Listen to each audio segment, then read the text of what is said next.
গুনাহগার বান্দা মোরা ক্ষমা করে দাও, গুনাহগার বান্দা মোরা ক্ষমা করে দাও। ক্ষমা করো হে প্রভু তুমি রহমান রহিম, ক্ষমা করো হে প্রভু তুমি রহমান রহিম।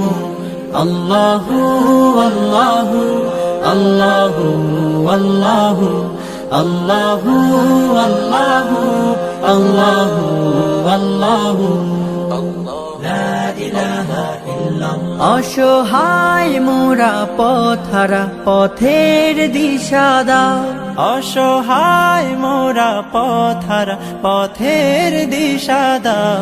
সরল পথের দিশা দিয়ে আপন করো হে প্রভু, সরল পথের দিশা দিয়ে আপন করো হে